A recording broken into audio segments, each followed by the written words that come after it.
This is Callum Smiles for Vox Populi, and I am here to talk about the recent German state elections and the controversy that is surrounding the election that was had in the state of Saxon. Now, on the 1st of September, the states of Thüringen and Saxon went to the polls to have their state election, and on the 22nd of September, Brandenburg will have its.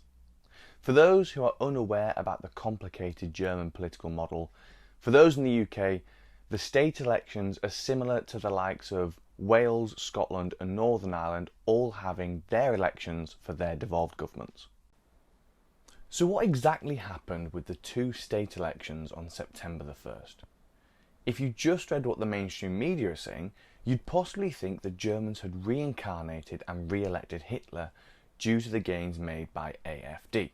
This isn't correct for two reasons. Firstly, because AfD didn't actually win a majority in either state. They were just the biggest party in one, and controversially, the second biggest party in the other after a vote correction. Secondly, and more importantly, because they're not like the Nazis. In the Thüringen state election, despite finishing first with a vote share of 32.8%, a swing of 9.4 percentage points, and an increase of 10 seats, they are still 13 seats short of a majority. So despite coming first, they could end up actually not governing the state at all, as all the other parties could form a coalition just to keep Björn Höcker's Thüringen AfD out.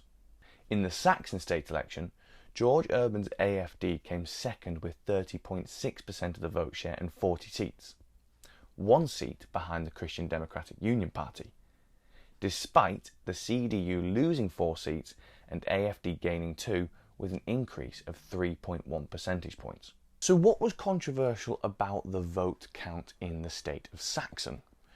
Well, after the votes had been counted, there had been a controversial correction and change to the counted votes, which ended up costing AfD 1 seat in the state parliament.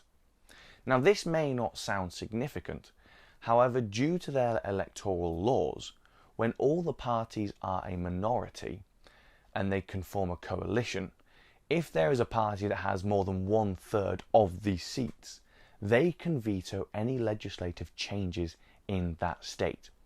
So by losing this 1 seat, they no longer have 1/3 of the seats and can no longer veto any legislative changes. What is different about right-wing parties on the continent and right-wing parties in America and the United Kingdom?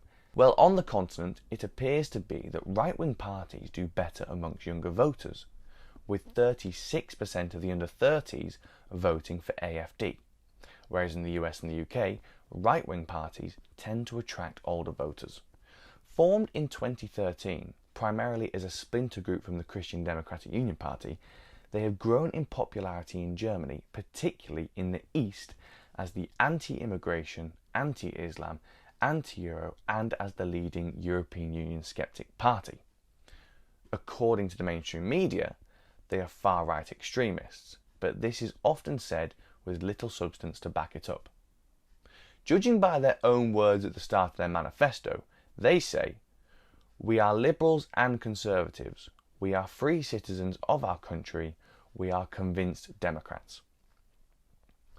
Currently, they have 83 seats in the Bundestag, which is the federal government's parliament.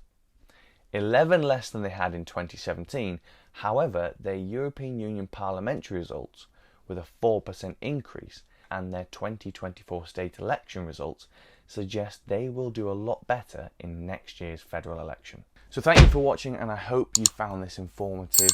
I've been Callum Smiles, and if you like this sort of content, please head over to the website at voxpopularmedia.com, where you can contribute to our work and you can keep up to date with everything we're doing.